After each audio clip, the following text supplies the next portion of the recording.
আমার বন্ধুগণ, একটু কান লাগাতে হবে, মনোযোগ দিয়ে আমরা কথাগুলো শুনবো।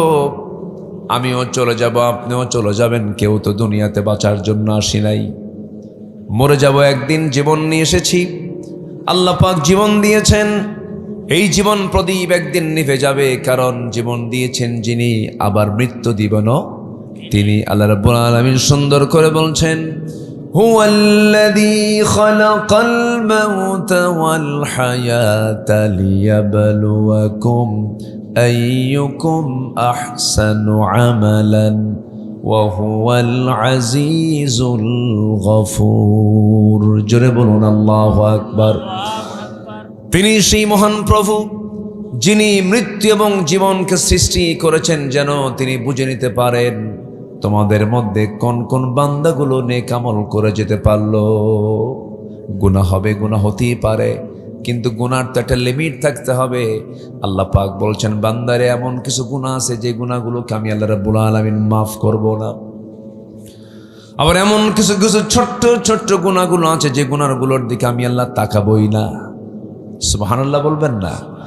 আল্লাহ রাব্বুল আলামিন বলেন, ইন তাজতানিবু কাবাইরা মা তুনহাউনা আনহু নুকাফির আনকুম সাইয়্যাতিকুম ওয়া নুদখিলকুম মুদখালান কারীমা। বান্দা, তুমি যদি বড় বড় কবিরা গুনাহগুলো ছেড়ে দাও, আমি আল্লাহ রাব্বুল আলামিন এমন রব, তোমার ছোট ছোট গুনার দিকে না তাকায় আর সমস্ত গুনাহগুলোকে মাফ করে আমি তোমাকে সম্মানজনক জান্নাত আমি তোমাকে দান করব। জোরে বলি সুবহানাল্লাহ। বড় বড় কবিরা গুনাহগুলো তুমি ছেড়ে দাও। এর মধ্যে আমার রাসূল একটা হাদিসের মধ্যে বললেন, তিনটা কবিরা গুনাহকে খুব গুরুত্বের সঙ্গে বললেন, আলা উনাব্বিউকুম বিআকবারিল কাবাইর। আমি কি তোমাদের বড় বড় কবিরা গুনার কথা বলবো? সাহাবীরা বলেন, ইয়া রাসূলুল্লাহ, আপনি বলুন। নাম্বার 1, আল ইশরাকু বিল্লাহ, আল্লাহর সঙ্গে শিরিক করা। এটা তো মনে হয় নাই, আসতে বলবেন না, আছে না নাই? নাম্বার 2 হলো উকুকুল ওয়ালিদাইন, পিতামাতার সঙ্গে খারাপ আচরণ করা। এটা তো মনে হয় দুবসাসিয়াতে কোনো ঘরেই খুঁজে পাওয়া যাবে না। আছে নাকি? আছে। পিতামাতার সঙ্গে খারাপ আচরণ করা, রূঢ় আচরণ করা। নাম্বার 3 হলো বেহুদা কথা বলা, বাজে কথা বলা, মুখ থেকে বেফাঁস কথা বলা, মুখে যা আসে সব বলে ফেলা। এই তিনটা যত কবিরা গুনাহগুলো আছে, এর মধ্যে অন্যতম কবিরা গুনার 3টা তালিকা রাসূল বলে দিয়েছেন। এই 3টার একটু হালকা ব্যাখ্যার দরকার। আমি কি আলোচনায় যাব? আলোচনায় যাব ইনশাআল্লাহ। এই একটা আওয়াজ, এদের একটা কমন সেন্স নাই, বুঝলাম না কিছু। এত বিরক্ত লাগতেছে আমার এই বিষয়টা। দিন না থাক, আর কাজ হবে না। এখন আমার দিকে তাকান, যা আছে আছে, আমার দিকে তাকান, যা হয়েছে। সম্মানিত ভাইয়েরা, তাহলে রাসূল এই হাদিসের মধ্যে কয়টা কবিরা গুনার কথা বলেছেন? বলেন কয়টা? শুধু বলেছি, শুধু এটার একটু ব্যাখ্যা লাগবে। আসতেছি আমি আস্তে আস্তে। তো আরো কিছু কবিরা গুনাহ আছে, যেমন আল্লাহ রাব্বুল আলামিন বলেন, ওয়ালা তাকরাবুজ জিনা ইন্নাহু কানা ফাহিশাতাও ওয়া সাআ সাবিলা। তোমরা জিনার নিকটে যেও না, জিনার নিকটবর্তী কোনো কাজে তুমি জড়িত হইও না, কারণ এটা অত্যন্ত নিকৃষ্ট মানের কাজ, নিকৃষ্ট পন্থা। এটা জেনা আছে যেখানে, নতুন নতুন রোগ আছে সেখানে। জেনা যখন বেড়ে যাবে, রোগীর সংখ্যা বেড়ে যাবে। জেনা যখন বেড়ে যাবে, হসপিটালের পরিমাণ বেড়ে যাবে। আজ থেকে 100 বছর আগের দিকে তাকান, এত হসপিটাল ছিল না, এত রোগী ছিল না, এত রোগও ছিল না। যখন সমাজে পাপের পরিমাণ বেড়ে যাবে, অর্থাৎ জেনা ব্যভিচার যখন বেড়ে যাবে, সমাজের মধ্যে রোগের পরিমাণ, রোগের মহামারী দেখা দেবে, বিভিন্ন নতুন নতুন রোগ চলে আসবে। আমার বন্ধুগণ, জেনাটা কত ভয়ঙ্কর কাজ! জেনা তো অত্যন্ত গুনার কাজ। তার চাইতে বড় গুনার কাজ আমার দেশে হচ্ছে জোরপূর্বক ধর্ষণ করা হয়। কি আছে না নাই? রাজনৈতিক নেতা, বড় দাপটে নেতা, একটা নারীর দিকে লোলুপ দৃষ্টি পড়েছে, সে কারো না কারো মেয়ে, কারো না কারো বোন, লোলুপ দৃষ্টি পড়েছে, আমাকে ধরে কে, থানা তো আমার হাতে। লোলুপ দৃষ্টি পড়ল, ধর্ষণ করলো, রক্তাক্ত করলো, সতীত্বকে জোরপূর্বক ছিনিয়ে নেওয়ার চেষ্টা করলো। এরকম শয়তান আছে না নাই বলেন তো আমার দেশে? এমন বদমাইশ আছে না নাই? আছে। সম্মানিত ভাইয়েরা, আমরা স্বাধীন হয়েছি, স্বাধীন দেশে আমরা এখনো রুটিন ওয়ার্কের মতো এমন কোনো দিন নাই যেদিন আমাদের কানে আসে না, আমাদের চোখে আসে না যে ধর্ষণ হচ্ছে, খুন হচ্ছে। এটি কি আমাদের জন্য কল্যাণের না ধ্বংসের বলেন তো? কল্যাণের না ধ্বংসের? ধ্বংসের। ছোট্ট একটা ইতিহাস মনে পড়ল। এই যে আমরা বাংলাদেশের নাগরিক, আমরা এই বাংলাদেশ, এরপর ভারত এবং পাকিস্তান, এটা ছিল হলো পাক ভারত উপমহাদেশ। এই বিশাল ভূখণ্ড, সে আফগানিস্তানের কাবুল থেকে জহিরুদ্দিন মোহাম্মদ বাবর, সে এটি তার সাম্রাজ্য গড়ে তোলে। তার নিয়ন্ত্রণে এই বিশাল ভারত খণ্ড, এই বিশাল পাক ভারত উপমহাদেশ তারা শাসন করেছে। এই মুঘল পরিবার, মুঘল সাম্রাজ্য, এরা যুগের পর যুগ তারা এই উপমহাদেশ শাসন করেছে। নাম শুনেছে অনেকেই, তার ছেলে আকবর, হুমায়ুন, শাহজাহান, আওরঙ্গজেব, বাদশাহ জাহাঙ্গীর, নাম শোনেন নাই? আচ্ছা, আলমগীর, ফতুয়া আলমগীরি একটা ফতুয়ার কিতাবও আছে। বিশাল দাপট ছিল তাদের, এত বড় একটা রাজ্য তারা শাসন করেছে। এদের মধ্যে আবার কিছু ভালো ছিল। সম্রাট শাহজাহান তার নির্মিত, তার সময় নির্মিত তাজমহল এখনো আছে না নাই বলেন তো? এখনো আছে, অনন্য স্থাপত্য এটা। এদের মধ্যে একজন বাদশাহ ছিলেন, বাদশাহ জাহাঙ্গীর, বেচারে আল্লাহওয়ালা ছিলেন। তিনি একদিন তার দরবারে বসা এক হিন্দু বৃদ্ধা নারী তার দরবারে গিয়ে হাজির হয়ে চোখের পানি ফেলে ফেলে কাঁদে। বাদশাহ জাহাঙ্গীর বললেন, বুড়িমা আপনি কাঁদেন কেন?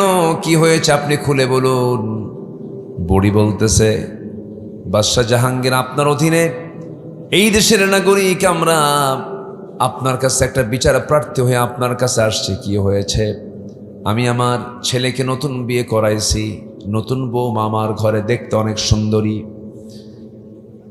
আমার বৌমা কি নিজের বাড়িতে আনার দু একদিন পরে আমার সেই নতুন বৌমার উপরে, ছেলে বউর উপরে একটা বদনজর উপরে যায়। বখাটে একটা যুবক, সে জোরপূর্বক ঘরের মধ্যে ঢুকে নিয়মিত সে ধর্ষণ করে যাচ্ছে, আমরা কিছুই বলতে পারছি না। এটার একটা প্রতিকার আপনার কাছে চাওয়ার জন্য আপনার আদালতের শরণাপন্ন হয়েছি। বাদশাহ জাহাঙ্গীর এই কথা শোনার সঙ্গে সঙ্গে তিনি মাথা নিচু করলেন আর মনে মনে চিন্তা করলেন, বাদশাহ জাহাঙ্গীরের রাজত্বে এত বড় দুঃসাহস, একজন যুবক একজন নারীর ঘরে জোরপূর্বক ঢুকে ধর্ষণ করবে, এত বড় দুঃসাহস তো অন্য কারো হতে পারে না। আমার মনে হয় এটা আমার নিজের সন্তান ছাড়া এই অপকর্ম কেউ করতে পারে না। চিন্তা করুন, সন্দেহ চলে গেছে কার উপরে? নিজের সন্তানের উপরে।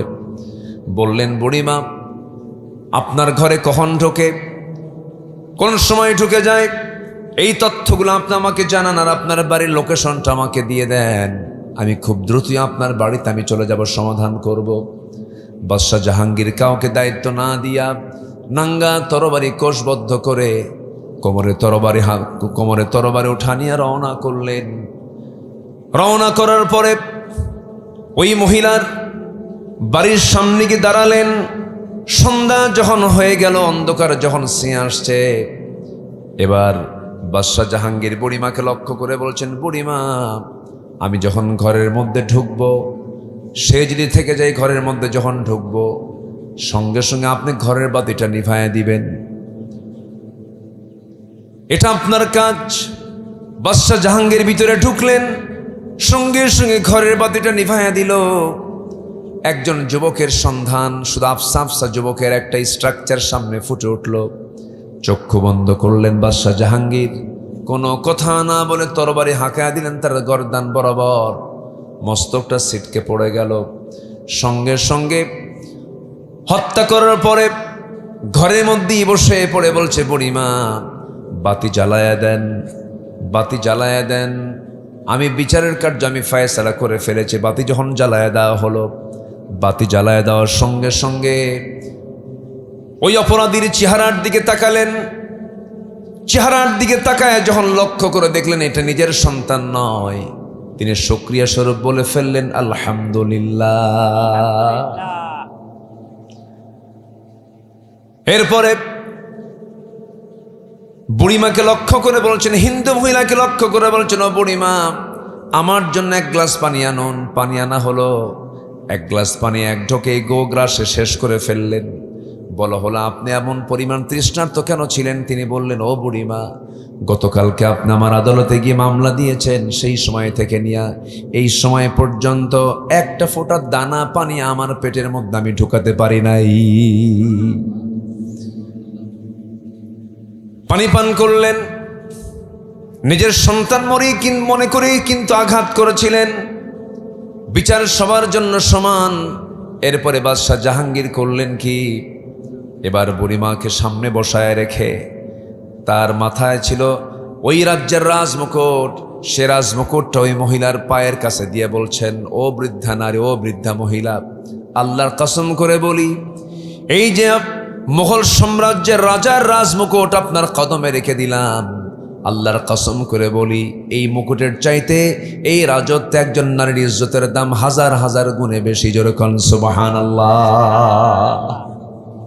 এমন শাসকও শাসন করেছে এই জনপদ।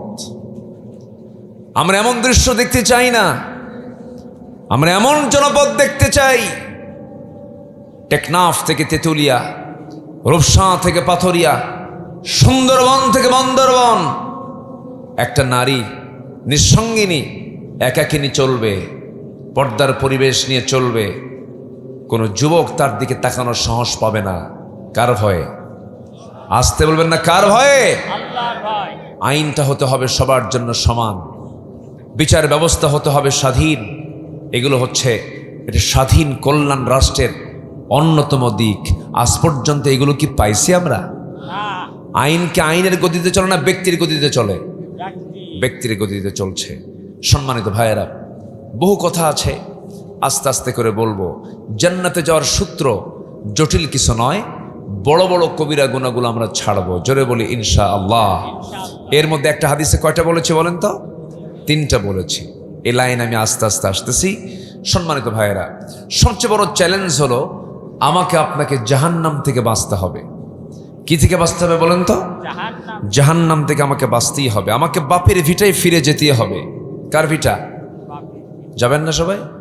আপনাদের বাপের ভিটা কোথায়? হ্যাঁ, গ্রামের নাম কি? দেবরাসন অথবা তালুস নাকি? এটা কি বাপের ভিটা? বাপের ভিটা হলো জান্নাত। জোরে বলেন সুবহানাল্লাহ। আমাদের বাপকে আরো জোরে বলেন।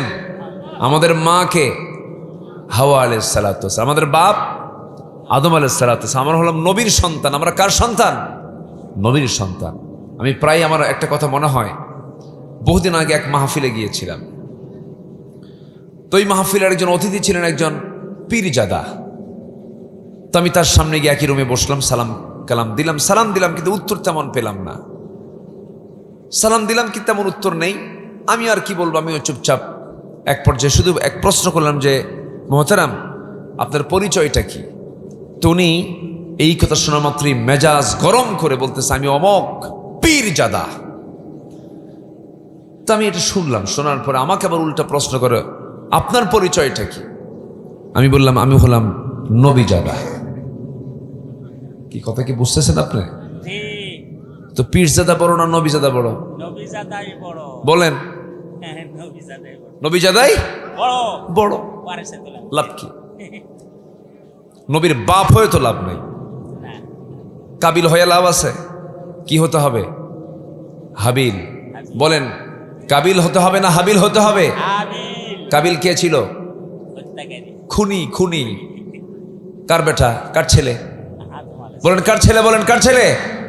আদমের ছেলে কাবিল খুনি। আর হাবিল হচ্ছে তার দ্বারা খুন হয়ে দুনিয়া থেকে বিদায় নিয়েছেন, কিন্তু আল্লাহকে বলেন নাই। আল্লাহু আকবার বলেন। তাহলে আমরা কি হাবিলের দলে যাব না কাবিলের দলে যাব? হাবিল। নবীর বাপ হয়েও লাভ নাই, নবীর ভাই হয়েও লাভ নাই, নবীর বউ হয়ে লাভ নাই। এক নূহ আলাইহিস সালাতু ওয়াস সালাম বড় মডেল। এত বড় নবী ছিলেন নূহ আলাইহিস সালাতু ওয়াস সালাম, তিনি দাওয়াত দিয়েছেন 900 বছর।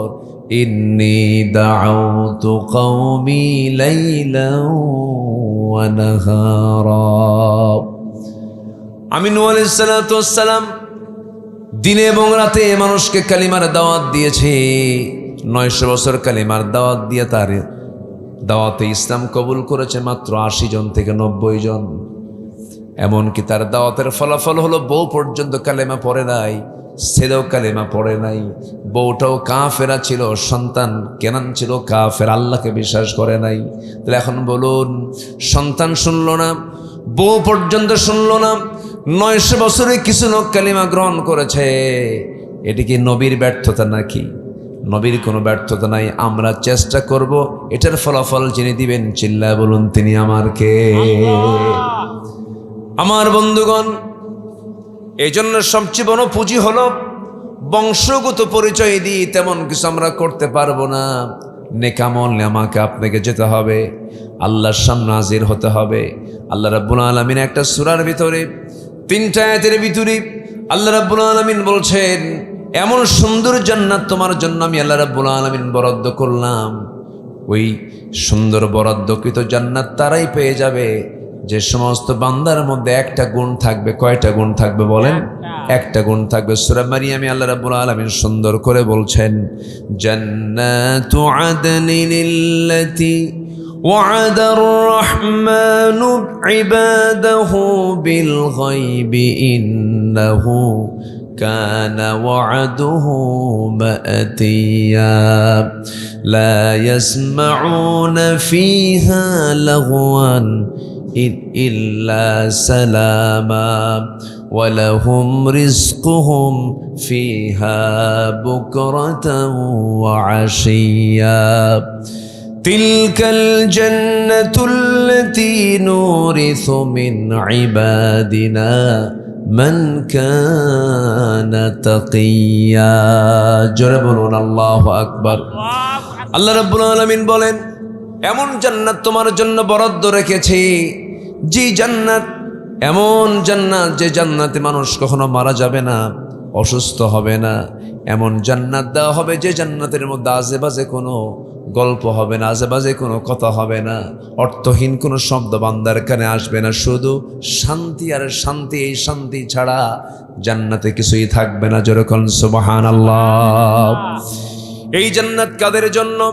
সূরা মারিয়ামের 63 নম্বর আয়াতে আল্লাহ রাব্বুল আলামিন বলেন, তিলকাল জান্নাতিল্লাতী নুরিসু মিন ইবাদিনা মান কানা তাকিয়া।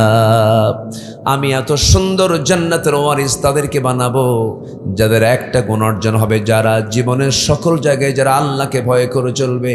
আল্লাহওয়ালা পরহেজগারদের জন্য আমি আল্লাহ রাব্বুল আলামিন এমন জান্নাত রেখেছি। জোরে বলুন সুবহানাল্লাহ। সেই জান্নাত কি সবাই পেতে চান? সবাই কি জান্নাত পেতে রাজি আছি তো ইনশাআল্লাহ? নামাজ না পড়া, বিড়ি খাইয়া? আচ্ছা, এই জাতি ভাত বেশি খায় না বিড়ি বেশি খায়? বলেন, ভাত বেশি খায় না বিড়ি বেশি খায়? বিড়ি বেশি খায়। এত বিড়ি খায়, হাজার হাজার কোটি টাকা অপচয় হয় এই টোবাকোর পেছনে, কোনো কারণ নাই। যেটা খেলে শুধু একদিন ক্যান্সার হসপিটালে যাবেন, টের পাবেন। একদিন ক্যান্সার হসপিটালে গিয়ে দেখবেন সিরিয়াল কত, সব লাঞ্চগুলো ক্যান্সার আক্রান্ত হয়ে মারা যাচ্ছে এই নেশার কারণে। এই তামাকের গাছ এই এলাকায় তো আবাদ হয় না, রংপুরের দিকে হয়, ওইদিকে কুষ্টিয়ার দিকে হয়, চট্টগ্রামের দিকে হয়। আমি একদিন দেখি এরকম মাঠকে মাঠ বিশাল এই তামাকের আবাদ করছে। দেখি কোনো জমির বেড়া নাই, পাতাগুলো কিন্তু খুব মানে সজীব পাতা, সবুজ পাতা, বড় পাতা, তরুতাজা পাতা, ফ্রেশ পাতা। তো ভাবলাম পানের পাতার কত ফ্রেশ, এর চাইতো মানে মজবুত বড় বড় এই তামাকের পাতাগুলো। তো আমি মনে মনে চিন্তা করলাম যে এই গাছগুলো পানের বর হলে কত কত কি হেফাজত করে রাখে, কিন্তু এই গাছগুলোর কোনো বেড়া বুড়া নাই, এর কারণটা কি? আমি এক চাষিকে ডাক দিয়ে বললাম, ভাই এই তামাকের গাছগুলো এগুলো বেড়া না দিয়ে রাখেন, গরু ছাগল খায় না, কুত্তাও খায় না। কে খায় না? কুত্তাও খায় না। তাহলে তামাক এই গাছের ক্ষতিকর দিক গরু বোঝে, ছাগল বোঝে, জন্তু বোঝে, কে বোঝে না? 4 পাও বোঝে, 2 পাও? 2 পাও কে? 2 পাও বোঝে না, খালি ঘুতায় সারাদিন ধরে, কোনো কাম নাই। আপনি ভাবতেছেন এটা ছোটখাটো কোনো দোষ? ওয়ালা তুলকু বিআইদিকুম ইলা তাহলুকা, নিজকে তুমি ধ্বংসের দিকে ঠেলে দিও না। কার কথা? আল্লাহর কথা। এগুলো করা যাবে না। সকল নেশা থেকে আমরা বাঁচবো। জোরে বলি ইনশাআল্লাহ। আমি মনে হয় খুব ধাক্কা মেরে কথা বললাম, খুব কষ্ট দিয়ে বললাম কথা। একটু চেঞ্জ হতে হবে, জান্নাতে যাব আমরা, ফার্স্ট ক্লাস হতে হবে। নামাজ পড়ে না, নামাজ নাই, আজান হয়, মসজিদ ভরে না, মসজিদ ফাঁকা। শীতের রাত, মসজিদে আরো মুসল্লি নাই, মসজিদে মুসল্লি মোটে 5 জন দেখা যায়। দেবরাসন গ্রামের কি খবর আমি জানি না, ম্যাক্সিমাম মসজিদ ফাঁকা থেকে যায়, মুসল্লি নাই। একটা প্রশ্ন করব, নামাজ তো 5 ওয়াক্ত, বলুন তো কোন ওয়াক্তে মানুষ বাড়িতে বেশি থাকে? বলেন কোন সময়? ফজরে মানুষ বাড়িতে বেশি থাকে, কিন্তু সবচেয়ে কম মুসল্লি কোন ওয়াক্তে হয়? মসজিদে। তাহলে লোকগুলো করে কি? মেরাজে যায়, মেরাজে স্বপ্নে স্বপ্নে নামাজ পড়ে। অথচ আল্লাহ রাব্বুল আলামিন বলছেন আসসালাতু খায়রুম মিনান নাওম, ঘোষণা দিয়ে বলছেন বান্দারে ঘুম থেকে নামাজ উত্তমায়, নামাজটা পর্দারা। বান্দা তুই কি জানিস, ফজরের সময় কোনো বান্দা যখন নামাজের উদ্দেশ্যে ঘুম থেকে উঠে, ওই সময় শয়তান কিন্তু বিশাল বড় মেহনত করে। শয়তান করে কি? ওই বান্দার নামাজকে নষ্ট করার জন্য তার পাশে এসে বসে যায়, 3টা গিট মারে। কয়টা গিট মারে? 3টা গিট মারে। গিট বুঝতেছেন তো? দড়ি দিয়ে কি মারে? এলাকায় গিরা বলে না, গিরা মারা, গিট্টো দেওয়া, গিট মারা। ভাষার তো শেষ নাই। এটাও বগুড়া, ওইদিকে চান্দাইকোনা, শেরপুর, এটাও বগুড়া। ওইদিকে ধুনটো বগুড়া, ওইদিকে সারিয়াকান্দিও বগুড়া। আবার এইদিকে কাহালু, শিবগঞ্জের সাইডটাও বগুড়া। বলেন তো সব বগুড়ার ভাষা কি একরকম? হ্যাঁ, এই দিকের মানুষ একটা টান মারে, বুঝেছেন?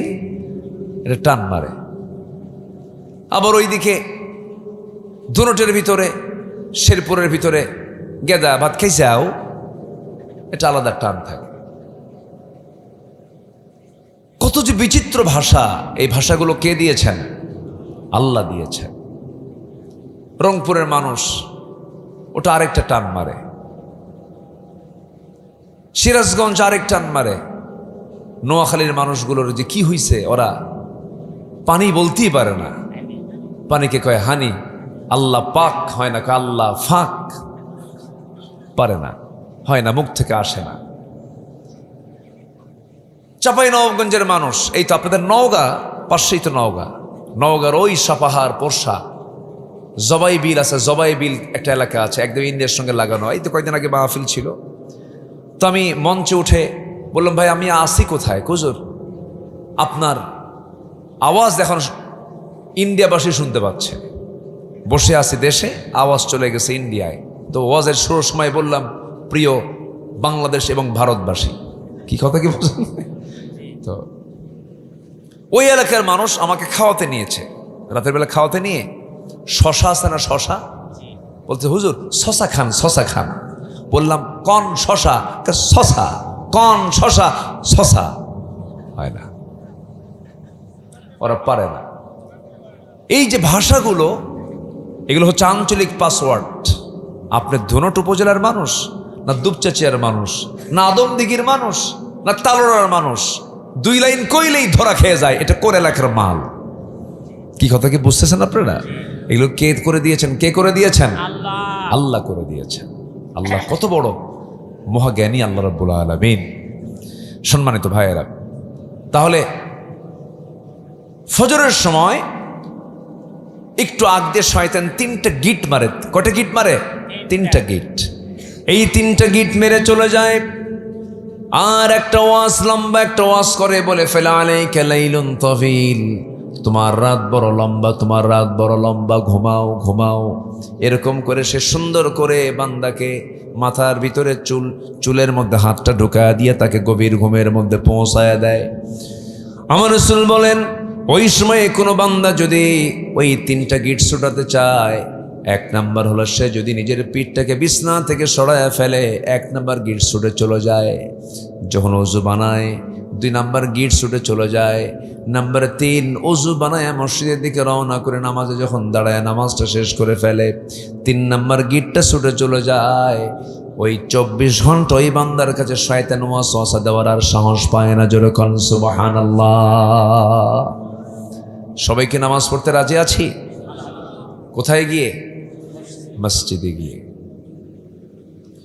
আমার বন্ধুগণ, ফজরের সময় মুসল্লি নাই।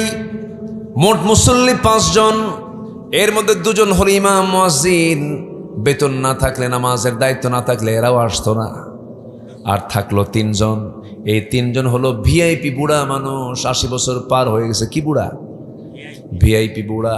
তাও সিয়ার ছাড়া নামাজ পড়তে পারে না। সিয়ার একখানা হাতে নিয়ে আসে, মসজিদের মধ্যে ঢুকে নামাজ যখন শেষ হয়ে গেছে, বলা হলো, চাচা শীতের রাতে তো ঠান্ডার মধ্যে আসার তো দরকার ছিল না, না আসলেও তো হতো মাযুর, আপনারা অসুস্থ, আপনারা কে বাবা, বুড়ি তো মরে গেছে, বুড়ি তো নেই, বুড়ি থাকলে আমরাও আসতাম না, বুড়ি থাকলে আমরাও আসতাম। এই হচ্ছে আমাদের জান্নাতে যাওয়ার টার্গেট, জান্নাতে যাওয়ার টার্গেট।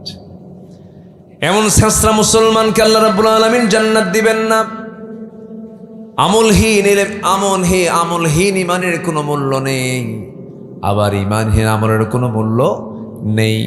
ইমানহীন আমল চলবে না, আবার আমলহীন ইমানও চলবে না। দুটাই লাগবে, ইমান এবং আমল দুটাই লাগবে। আল্লাহ রাব্বুল আলামিন এই জন্য সুন্দর করে বিভিন্ন জায়গায় বলেছেন, ইন্নাল্লাযীনা আমানু ওয়া আমিলুস সালিহাতি কানাত লাহুম জান্নাতুল ফিরদাউসি নুজুলা খালিদিনা ফিহা লা ইয়াবগুনা আনহা হিওয়ালা। ঈমান যারা আনবে, নেক আমল যারা করবে, আমি আল্লাহ রাব্বুল আলামিন তাকে জান্নাতুল ফিরদাউসের ওয়ারিস বানায় দেব, মালিক বানায় দেব। জোরে কোন সুবহানাল্লাহ।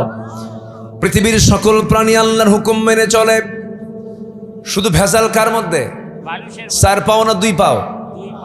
শুধু মানুষের মধ্যে ভেজাল, কোন প্রাণীর মধ্যে কোনো ভেজাল নাই। তারা আল্লাহর জিকির করছে, প্রত্যেকটা পাখিগুলো আল্লাহর জিকির করে। কুল্লু ক্বাদ আলিমা সালাতাহু ওয়া তাসবিহা আওয়ালাম ইয়ারাউ ইলা আত-তায়রি ফাওকাহুম সাফাতিন ওয়া ইয়াকবিদুন। জোরে বলুন আল্লাহু আকবার। আমার দেশে কিছু অতিথি পাখি আসে, অতিথি পাখি আসে না? দুপচাচি আসে? শুধু দুপচাচি না, গোটা দেশ ভরে যায়। বিশেষ করে হাওড় অঞ্চলে, বিল অঞ্চলে এই অতিথি পাখিগুলো শীতের মধ্যে চলে আসে।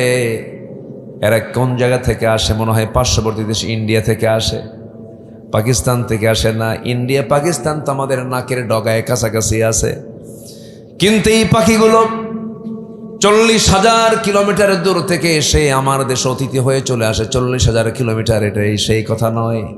এত দূর থেকে সে আমার আপনার দেশের বিলগুলো চিনল কেমনে? সেই কুতুবদিয়া, মহেশখালী, সন্দ্বীপ, হাতিয়া, মনপুরা, এই সমস্ত চরণ বিল, হাওড়, এরপরে হাকালুকি বিল, এরপরে নওগাঁর জবাইবিল এর সমস্ত বিলাঞ্চলগুলোতে এই পাখিগুলো 40,000 কিলোমিটার দূর থেকে আসলো কেমনে? মনে হয় আল্লাহ পাক তাদের প্রত্যেকের হাতে হাতে একটা করে পাসপোর্ট দিয়েছেন। পাসপোর্ট আছে? পাসপোর্টও নাই, কোনো বিমানও নাই। তারা তাদের নিজস্ব বিমানে চড়ে যখন রওনা দিয়ে দেয়, বিজ্ঞান বলছে আল্লাহ রাব্বুল আলামিন প্রত্যেকটা অতিথি পাখির মাথার ভেতরে ক্রিপ্টোক্রম নামক একটা প্রোটিন দিয়ে রাখেন। ওটা হলো জিপিএস এর কাজ করে, জিপিএস ট্র্যাকিং এর কাজ করে। ওই জিপিএস লাগায়া নির্দিষ্ট রুটে নির্দিষ্ট পথে তারা বাংলাদেশে চলে আসে। যেরকম সুবহানাল্লাহ। কেন আসে, কি জন্য আসে, কেন পাঠায় দেন? এর কারণ হলো যে সময় সে বাংলাদেশে চলে আসে এই পাখিগুলো, সেই সময় ওই দেশের আবহাওয়াটা অত্যন্ত ঠান্ডা, -20 পর্যন্ত হয়ে যায়, কোনো তাপই নাই। ওই -20 ডিগ্রি, ওই সমস্ত তাপমাত্রায় যদি কোনো পাখি যদি বসবাস করতে যায়, সমস্ত রক্তগুলো সব বরফ হয়ে পাখিগুলো মারা যাবে, স্ট্রোক করে মারা যাবে। এই জন্য আল্লাহ বলেন, এই পাখিরা তোরা এই দেশে এখন না থেকে মোটামুটি 6 মাসের জন্য বাংলাদেশে চলে যা, আবহাওয়াটা ভালো আছে। যখন তোর খাওয়া দাওয়া সম্পন্ন হয়ে যাবে, আমি তোরে নিজে তোর দেশে পাঠায় দেবো। যেরকম সুবহানাল্লাহ। সব প্রাণী আল্লাহর জিকির করে, আল্লাহর হুকুম মেনে চলে, শুধু বান্দার মধ্যেই সমস্যা। সবাই কি নামাজ পড়তে রাজি আছি তো ইনশাআল্লাহ? কয় ওয়াক্ত নামাজ পড়বেন? কয় ওয়াক্ত নামাজ? একা না জামাতে? বুঝে না না বুঝে? যে লোকটা নামাজের মধ্যে বারবার বিরক্ত হয়ে যায়, নামাজ কখন শেষ হবে কখন শেষ হবে পেরেশানি হয়, সে নামাজের মজা পায় নাই। নামাজের যে মজা পেয়েছে সে সহজে নামাজ ছাড়তে পারে না। আমি 2019 সালে আমার থার্ড হজ, তৃতীয়বারের মতো আমি 2019 সালে গিয়েছিলাম। ফজরের সময় আমি মদিনা শরীফের ইমামের পিছনে নামাজে দাঁড়ায় গেলাম। আমার আব্বা ছিলেন সাথে, তো নামাজ শুরু করলাম। 2 রাকাত ফরজ নামাজ শেষ করতে আব্দুর রহমান হুজাইফি সাহেবের সেই দিন ফজরের নামাজে সময় লেগেছে 39 মিনিট। আমার দেশের কোনো মসজিদে ইমাম যদি ফজর নামাজ যদি 39 মিনিট ধরে পড়ায়, বলুন তো কি হতে পারে? হ্যাঁ হ্যাঁ, ও চাকরি শেষ, খাইয়া ফেলাবে। হুজুর আপনার এই অসল ইমাম দিয়ে কাম হবে না, যার নাই কোনো গতি সে করে ইমামতি। আমাদের তো গতি আছে, আপনার চাকরি নট। সম্মানিত ভাইয়েরা, নামাজ অত্যন্ত সুন্দর করে পড়বো আমরা। জোরে বলি ইনশাআল্লাহ, আর জোরে বলি ইনশাআল্লাহ। জান্নাতে যেতে হলে 1 নম্বর কন্ডিশন, নামাজকে কনফার্ম করতে হবে। আল্লাহ রাব্বুল আলামিন জাহান্নামে যাওয়ার কারণগুলো কোরআনে কারীমের মধ্যে সুন্দর করে বলে দিয়েছেন। জাহান্নামে যাবার কারণগুলো কি? মা সালাকাকুম ফি সাকার ক্বালু লাম নাকু মিনাল মুসাল্লিন ওয়া লাম নাকু নুতঈমুল মিসকিন ওয়া কুন্না নাখুযু মা'আল খায়িদিন ওয়া কুন্না নুকাযযিবু বিয়াউমিদ্দিন হাত্তা أتانا اليقين فما تنفعهم شفاعة الشافعين جلبنا الله أكبر ও দোজখবাসী, আজকে তোমরা দোজখে কেন? দোজখবাসী বলবে আমরা 4টা অপরাধ করে এসেছি, এর মধ্যে 1 নম্বর হলো আজান শুনেছি কিন্তু নামাজে হাজির হই নাই, এই জন্য আমরা আজকে জাহান্নামে। জোরে কর নাউযুবিল্লাহ। সবাই কি নামাজ পড়তে রাজি আছেন তো ইনশাআল্লাহ? আল্লাহ কবুল করুন, জোরে বলি আমিন। তাহলে আমি যেখান থেকে তেলাওয়াত দিয়ে আলোচনা শুরু করেছি, সেখানে আল্লাহ রাব্বুল আলামিন শুধু একটা গুণ অর্জন করতে বলেছেন বান্দাকে। এই একটা গুণ অর্জন করলে পরে আমি তোমাকে তোমার কাঙ্ক্ষিত জান্নাত তোমার হাতে তুলে দেব। সেটা হলো কারো ভয় করা যাবে না, ভয় করতে হবে কাকে? আসতে বলবেন না, কাকে? কাকে ভয় করতে হবে? আল্লাহকে ভয় করতে হবে, আল্লাহকে মহব্বত করতে হবে, আল্লাহকে সবচেয়ে প্রিয়জন মনে করতে হবে। আল্লাহ ছাড়া আমার কেউ নাই, আপনজন বলতে কেউ নাই। হয়তো ভাবি বাবা আমার আপন, মা আমার আপন, ভাই আমার আপন, বোন আমার আপন, স্ত্রী আমার আপন, কিন্তু না না, আজকে আপনার চক্ষুটা বন্ধ হয়ে যাক, সব পাষাণ হৃদয়ের মতো আপনাকে ধরে টেনে টেনে ঠেলে ঘুতে কবরের দিকে পাঠায় দেবে, ঠিক কিনা বলেন? কেউ আমার আপন না, একমাত্র যিনি আমার আপন, সুসময় দুঃসময়ে যিনি আমার সবসময় আমার সঙ্গে থেকে যান, চিল্লায় বলুন তিনি আমার কে? আসতে বলবেন না, তিনি আমার কে? আল্লাহ পাক। আল্লাহ এক সেকেন্ডের জন্য আমাকে আপনাকে ভুলেন না, এক সেকেন্ডের জন্য আল্লাহ পাক আমাকে আপনাকে কখনো ভুলে থাকেন না। তবে হ্যাঁ, আল্লাহ রাব্বুল আলামিন এক জায়গায় বলছেন, আল্লাহ রাব্বুল আলামিন শক্ত করে বলছেন, ও আমার বান্দা, তুমি যদি আমাকে ভুলে যাও, ওয়ামান আ'রাদা আন যিকরি ফাইন্না লাহু মাঈশাতান দানকা ওয়া নাহশুরুহু ইয়াওমাল কিয়ামাতি আ'মা ক্বালা রাব্বি লিমা হাশারতানি আ'মা ওয়া ক্বাদ কুনতু বাসীরা। ও দোজখবাসী, আজকে তোমরা দোজখে কেন? সেই দোজখবাসীগুলো বলে ফেলবে, আমরা 4টা কাজ দুনিয়াতে করে আসি না। কি কি কাজ বলো? নাম্বার 1, আজান শুনেছি কিন্তু নামাজে হাজির হই নাই। যেরকম নাউজুবিল্লাহ, নামাজকে আমরা কন্টিনিউ করব, এটা হচ্ছে 1 নম্বর কাজ। মুত্তাকি বান্দা যারা হবে তারা নামাজকে কন্টিনিউ করবে। মুত্তাকি বান্দার কিছু রূপগত গুণগত দিক আছে। আল্লাহকে ভয় করে, পরহেজগারিতা নিয়ে চলে, ওই সমস্ত বান্দার মধ্যে 8টা রূপ আমরা লক্ষ্য করব। যদি 8টা রূপ দেখা যায় তাহলে ভাবতে হবে এই বান্দা জান্নাতের উপযুক্ত। যেরকম সুবহানাল্লাহ বলবো, সবাই কি শুনবেন? আগ্রহ আছে তো? জোরে বলি ইনশাআল্লাহ। নাম্বার 1, যে মুত্তাকি হবে সে আল্লাহকে, অদৃশ্যে আল্লাহকে ভয় করবে, না দেখেই আল্লাহকে ভয় করবে, না দেখেই আল্লাহর আনুগত্য সে করে ফেলবে। এই গুণ ওই বান্দার মধ্যে থাকে যে বান্দা আল্লাহকে খুব ভালোবাসে, আল্লাহকে মহব্বত করে। আল্লাহ রাব্বুল আলামিন বলেন, ইন্নাল্লাযীনা ইয়াখশাউনা রাব্বাহুম বিল গায়বি লাহুম মাগফিরাতুন ওয়া আজরুন কাবীর। জোরে বলুন আল্লাহু আকবার। যারা তাদের আল্লাহকে না দেখেই ভয় করে তাদের জন্য ক্ষমা আছে, মহা পুরস্কার মহান রব্বুল আলামিন রেখে দিয়েছেন। একজন ইমামের কথা মনে পড়ল, শাফি রাহমাহুল্লাহ, নাম শুনেছেন তো মনে হয়। ইমাম মোট কয়জন? 4 জন ইমামের একজন ইমাম শাফি একজন অন্যতম ইমাম ছিলেন। ইমাম শাফি তখন ছাত্র মানুষ, মাত্র 7 বছর বয়স, মাদ্রাসায় পড়াশোনা করেন। এক ওস্তাদ হাতের মধ্যে ভর্তি খোরমা নিয়া ক্লাসের মধ্যে ঢুকে সমস্ত ছাত্রের হাতে একটা একটা করে খোরমা দিলেন। সবার হাতে খোরমা পৌঁছে দেওয়ার পর ওস্তাদ বললেন, কি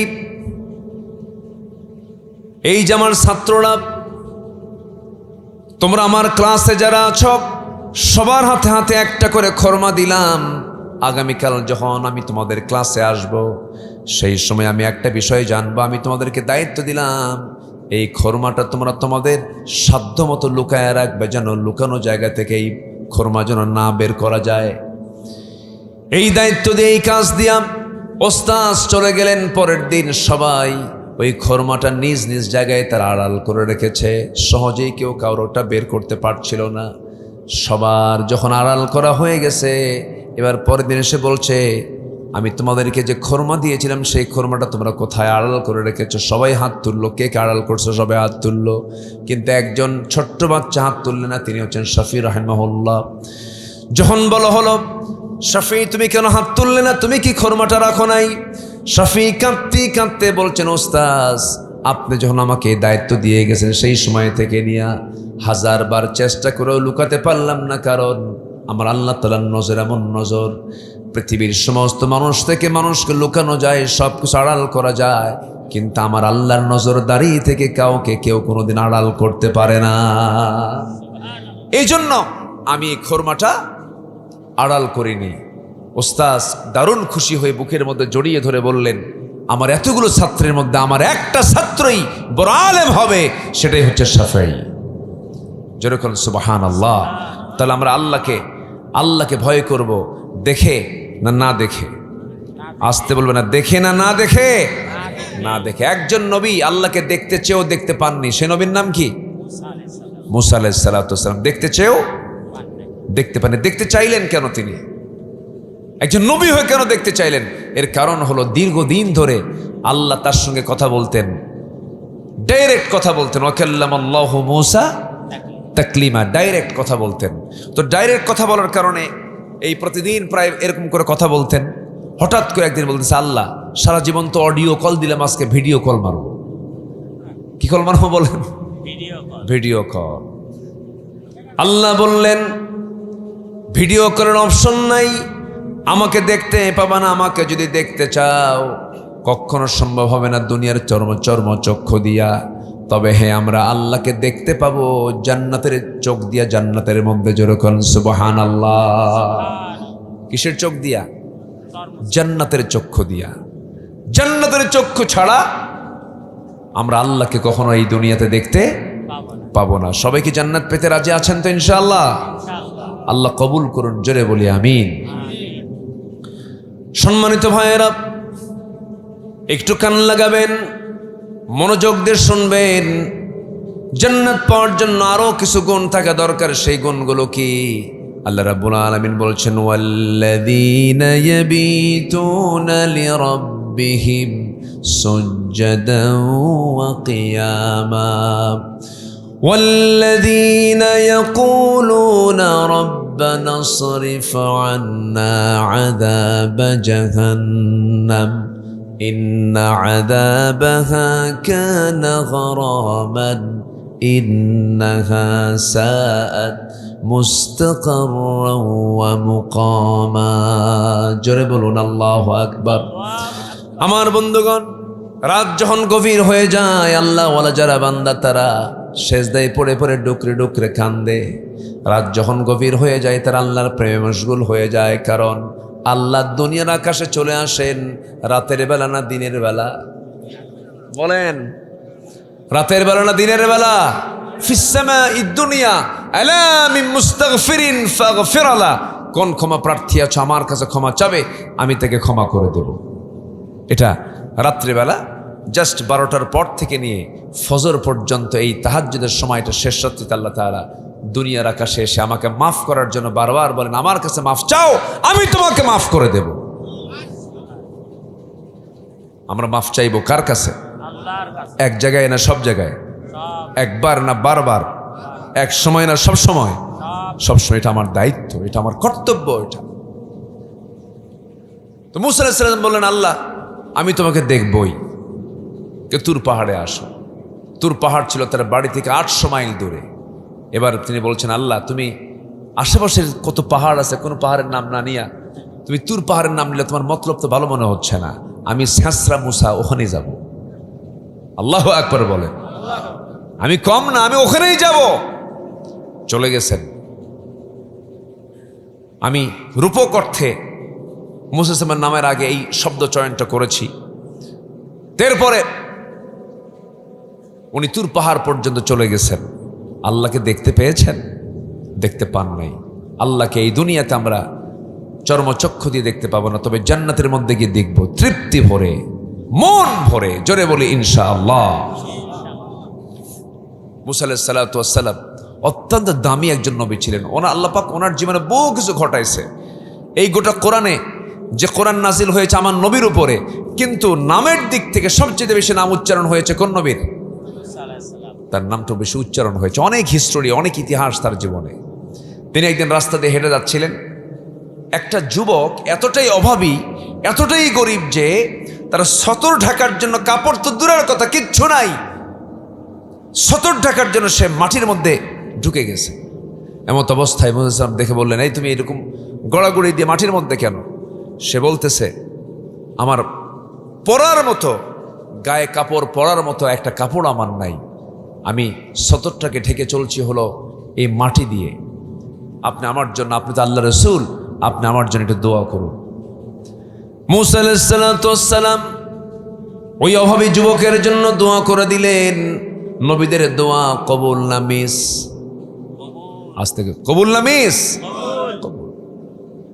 সম্মানিত ভাইয়েরা, সম্মানিত বন্ধুগণ, মূসা আলাইহিস সালাম কি দোয়া করলেন? আল্লাহ তুমি এই বান্দাকে সচ্ছলতা দিয়ে দাও।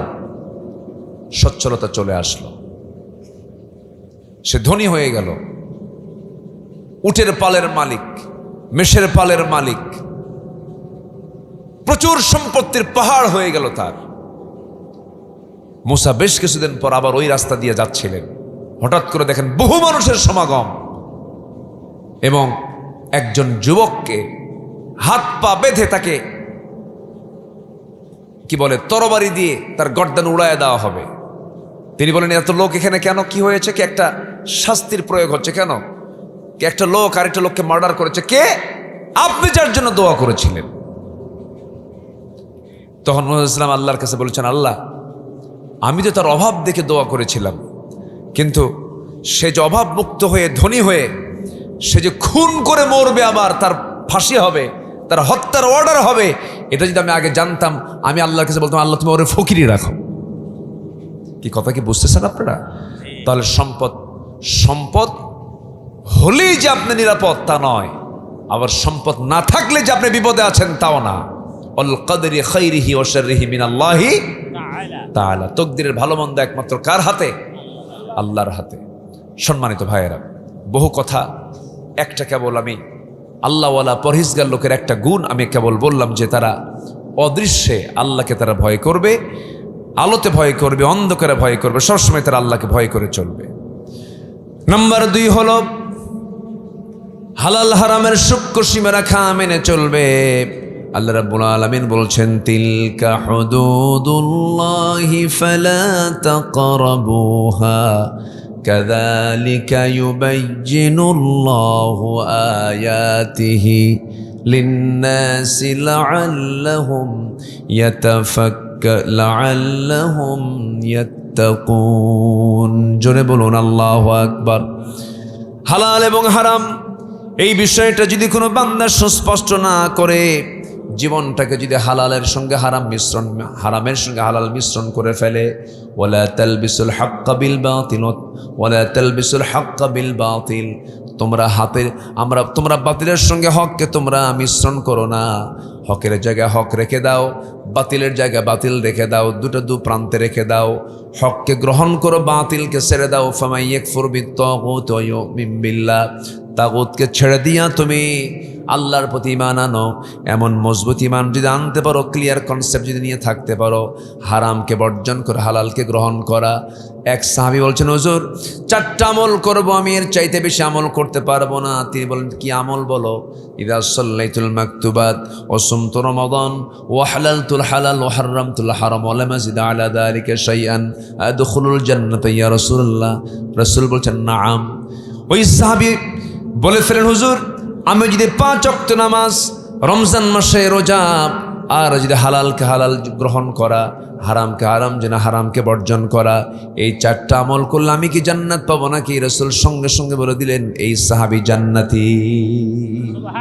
যেরকম সুবহানাল্লাহ। আমরা হারামের ধারে পাশে যাব না, আকাম কুকামে যাব না। আল্লাহ সবাইকে কবুল করুন, জোরে বলি আমিন। সম্মানিত ভাইয়েরা, নাম্বার 3 হলো জীবনের সকল জায়গায় আমরা সত্যবাদিতার পথ আমরা অবলম্বন করব। মিথ্যা, ছলচাতুরি, 2 নাম্বারি, খাদ্যে ভেজাল দেওয়া, ওজনে কম দেওয়া, এগুলোর সাথে, এই সমস্ত ব্যক্তিদের সাথে জান্নাতের কোনো সম্পর্ক নাই। আমার দেশে ওজনে নেওয়ার সময় বেশি নাই, দেওয়ার সময় কম দেয়, এমন লোক নাই? আছে কিনা বলেন? আছে। নেওয়ার সময় কি নাই? বেশি নাই, দেওয়ার সময় কম দেয়। আল্লাহ পাক এদের বিরুদ্ধে একটা সূরা নাজিল করলেন, সূরাতুল মুতাফফিফিন। ওয়াইলুল লিল মুতাফফিফিন, ওই সমস্ত ব্যবসায়ীর জন্য ধ্বংস যারা নিজে নেওয়ার সময় বেশি নেয়, অন্যকে দেওয়ার সময় কম দেয়। কার কথা বলেন? কার কথা? আল্লাহর কথা। এই জন্য আমরা ভেজালগুলো করব না। আমার দেশের মানুষ, আহারে, প্রতিবেশী তো দূরেই থাক, আত্মীয় স্বজন দূরেই থাক, নিজের মায়ের পেটের বোনের সম্পত্তি পর্যন্ত মেরে খায়। আসতে বলবেন না, আছে না নাই? মাহফিলে মা বোনরা আসছে কিনা জানি না, হয়তো মনে মনে বলতেছে, হুজুর ভালো করে কোন, ওখানে কিছু ভাই আমার বসে আছে, অনেক দুঃখ, অনেক কষ্ট আছে। ওই সমস্ত হক লঙ্ঘিত গুনাহ আল্লাহ মাফ করবেন না। বোনের সম্পত্তি টেকনিক করে এমন ভাবে পেঁচায় রাখে, এমন গ্রামার খাটায়, বোন রাগের ঠেলায় কয় যা নেবই না। আছে কিনা? আছে। শতক মিলায় দেয়। দুপচাচিয়ার পৌরসভার জায়গা আর দেবাসনের জায়গার দাম কি এক? না এক। বনের জন্য বরাদ্দ রাখে হলো দেবাসন, আর পৌরসভা দখল করে হলো ভাই। ভাই আছে কিনা? আছে। বলে যে শতক মিলাই দিয়ে আমি এখানে, তুই শতক এত শতক, আমি ওখানে এত শতক। জমির দাম কোনটা কি এটা দেখার কোনো গুরুত্ব নাই, অথবা বনকে সম্পত্তি দেয়ই না, এমন ভাই আছে না নাই? আছে। আবার কিছু বদমাইশ বাপও আছে, কিছু বুড়া বাপ আছে। এই সমস্ত বাপেরা করে কি, 5টা মেয়ে একটা ছেলে হজে যাবে, হজে যাওয়ার আগ দিয়ে 5টা ছেলেকে ডাক দিয়ে বলে আমার ছেলেরা এদিকে আসো, আমি বাঁচি কিনা মরি সম্পদ তোমাদের হাতে সমান সমান করে বুঝাইয়া দিচ্ছি। বুঝাইয়া দেওয়ার পর হজের সফরে যাবেন, বোনদেরকে দাওয়াত দিয়া ওই বুড়া চাচা বলে বোনরা তোমরা তো আমার সম্পদের হকদার, তোমরা পেয়ে যাবে, তোমাদের দেওয়া উচিত, কিন্তু আমি হজে যাচ্ছি, ফিরতেও পারি নাও পারি, আমার 5টা মেয়ে, তোমরা আমার ছেলে মাত্র একটা, আমি তোমাদেরকে আমার সম্পদ দেব না, এই জন্য আমি আমার ছেলেকে দিতে চাই। আমার ছেলে যদি না পায় সে তো এতিম হয়ে যাবে, মরে গেলে তো এতিম হয়ে যাবে। 40 বছর এতিম হয় নাকি? 40 বছর এতিম হয়? আমার বন্ধুগণ, অনেক বুড়ো চাচা এমন আছেন, মেয়ের সম্পত্তিকে মাহরুম করে দিয়া ছেলেদের নামে লিখে দেয়। এই সমস্ত আচরণ করবে যারা, তারা জাহান্নামকে কিনে নিল। যেরকম নাউজুবিল্লাহ। এই সমস্ত কাজগুলো করা যাবে না, কারো হক নষ্ট করা যাবে না। আমার বন্ধুগণ, বনকে সম্পত্তি দেবে না, কত টেকনিক করে। ওমরায় চলে যায়, বনের জমিতে ধান ভুট্টা লাগা 10 বছর 12 বছর ধরে খায়, সেই টাকাগুলো জমায় জমা ওমরায় চলে যায়।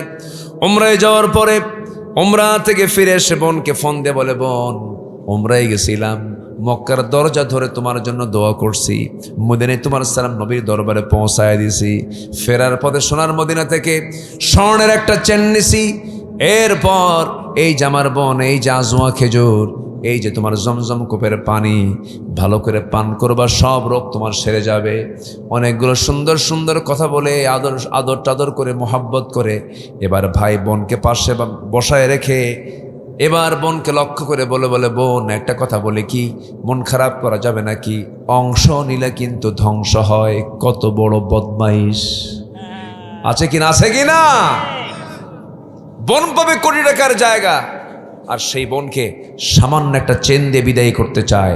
আল্লাহর কসম, তিলকা হুদুদুল্লাহ লিযাকিরি মিসলু হাযযিল উনসাইন, অংশের বন্টনে কম বেশি করবা, তোমার জান্নাত কম বেশি হয়ে যাবে। আমার আলোচনা আজকে অনেকে খুশি হবেন না, হুজুর আপনি তো সম্পত্তি বের করে দিয়ে চলে গেলেন। অনেক হাসি আছে, তার জমি 33 শতক, জমি হয়ে আছে 43 শতক, 10 শতক বেশি হওয়ার পরও জমি মাপতে দেয় না। আছে কিনা বলেন? বলে আমার জমির এলাকায় তুই হাত ঢুকাবি না, জানে, এরপরেও সেগুলোকে দখল করে খায়। জমির আইল, অর্থাৎ বুঝতেছেন তো জমির আইল নাকি কি বলে? জমির আইল হৌরিয়ে এত চিকন পুলসিরাত ফেল।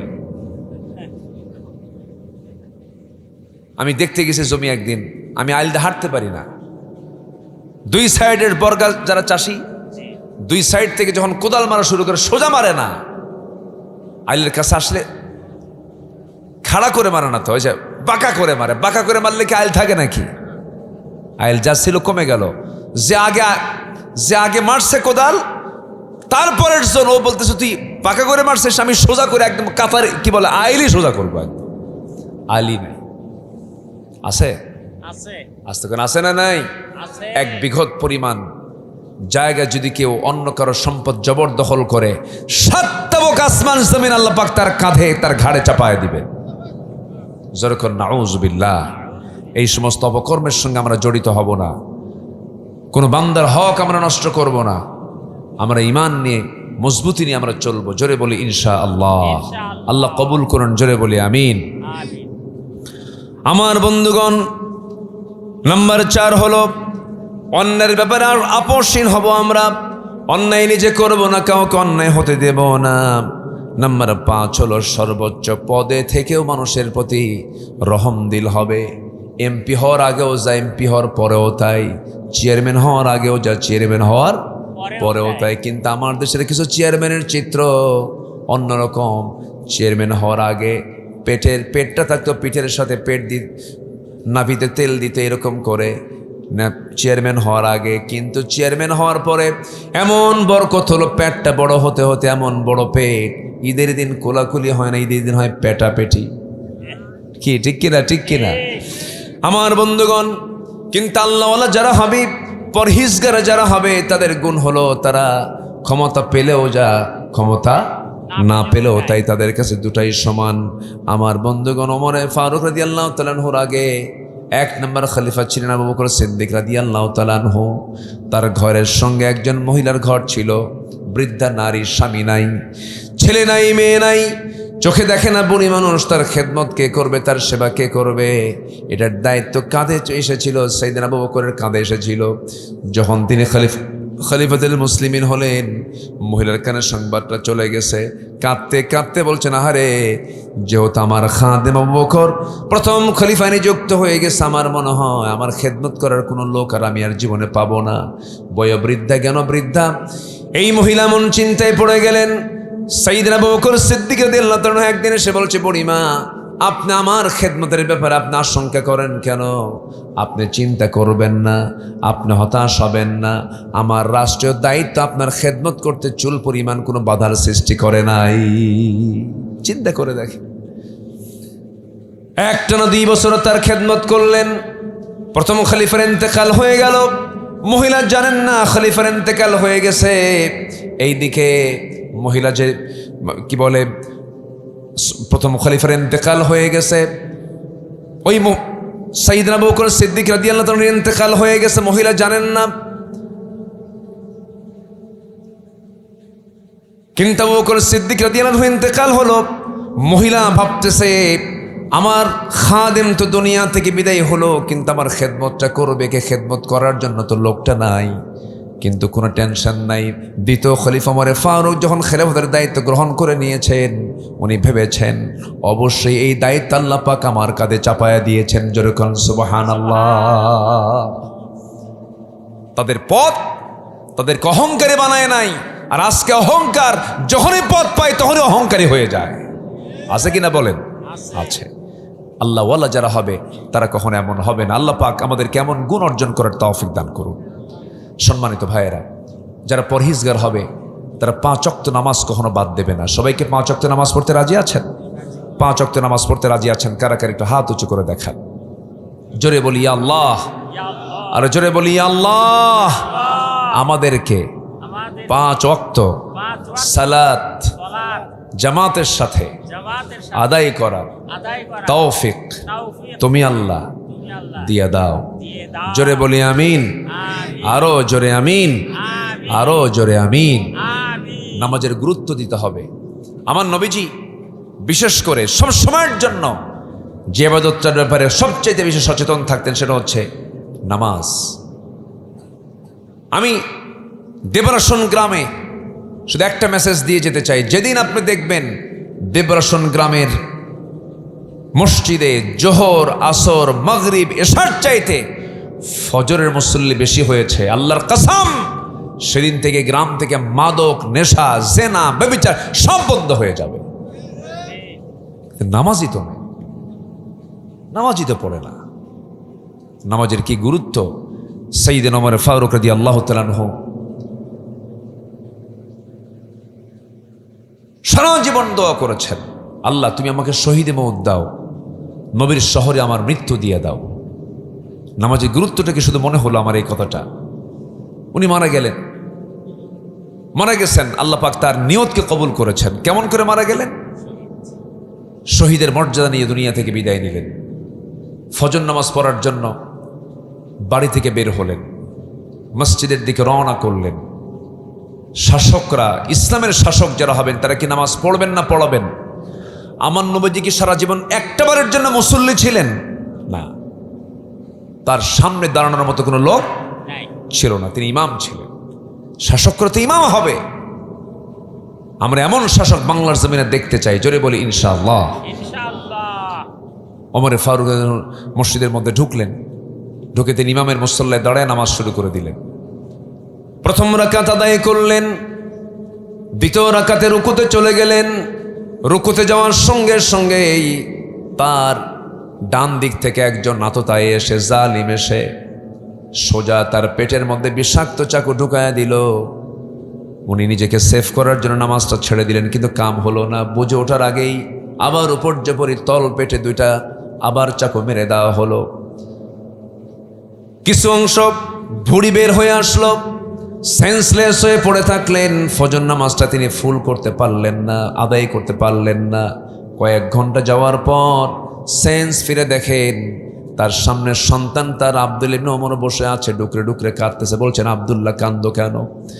তোমার বাবা শহীদের মর্যাদা পেয়ে যেতেছে, তোমার বাবা দুনিয়া থেকে বিদায় নেবে শহীদের মর্যাদা নিয়ে। কারণ যে আমাকে আঘাত করেছে আবু লুলু মাজুসি, সে একজন অগ্নি পূজক, সে মুসলমান নয়, আমি নিশ্চিত শহীদ হয়ে যাব। অতএব আব্দুল্লাহ মনক্ষুণ্ণ হবে না, আমার জন্য পানি আনো। এক গ্লাস পানি তার জন্য আনা হলো। তিনি বলছেন, আব্দুল্লাহ কিসের পানি আনছো? অজু, আমি তো অজুর পানি চাইছে কাব্বা, এটা আমার, আপনার জন্য আমি তৃষ্ণার জন্য পানি এনেছি, আপনার তৃষ্ণা পেয়েছে এই জন্য পানি আনছি, পান করার জন্য আনছি। ওমরে ফারুক বলছেন, ও আমার কলিজার টুকরা আব্দুল্লাহ, আমার তো কলিজায় চুল পরিমাণ কোনো তৃষ্ণার যন্ত্রণা নাই। আমার সবচেয়ে বড় যন্ত্রণা ফজর নামাজটা আমার এখনো হয় নাই, অজুর পানি এনে দাও, অজুর পানি আনো, আমাকে নামাজ পড়তে হবে। রক্তাক্ত অবস্থা, ওই অবস্থায় তিনি অজু বানায় নামাজটা পড়ে নিলেন। সন্তান করলেন কি, ডাক্তারকে ডেকে আনলেন। ডাক্তার বলতেছে, আমিরুল মুমিনিন, আমি আপনার চিকিৎসা করতে চাই, এক গ্লাস দুধ এনেছে, দুধটা পান করুন। তিনি দুধ পান করলেন বিসমিল্লাহ বলে, কিন্তু দুধ তার পেটের মধ্যে থাকলো না, ফুটা নাভি দিয়া সব বের হয়ে গেল। ডাক্তার ইন্নালিল্লাহ বলে বলছেন, আমরা আর আমিরুল মুমিনিনকে পাবো না, তিনি দুনিয়া থেকে বিদায় নেবেন। সঙ্গে সঙ্গে ওমরে ফারুক বলছে, ও ডাক্তার, আমাকে পাবা কেমনে? কারণ ওমর তো নাকের মধ্যে জান্নাতের ঘ্রাণ পেতেছে। কি জীবন তারা সাজিয়েছেন, কি জীবনকে তারা সুন্দর করে রঙিন করেছেন, আমল দিয়ে, ইবাদত দিয়ে, সততা দিয়ে, নিষ্ঠা দিয়ে, অহংকার মুক্ত হৃদয় দিয়ে, স্বচ্ছতা নিয়ে, হালাল হারামকে বাছাই করে নিজের জীবনকে সাজিয়েছেন। আমরা এমন করে সাজাবো নিজেদের জীবন। আল্লাহ কবুল করুন, জোরে বলি আল্লাহুম্মা আমিন।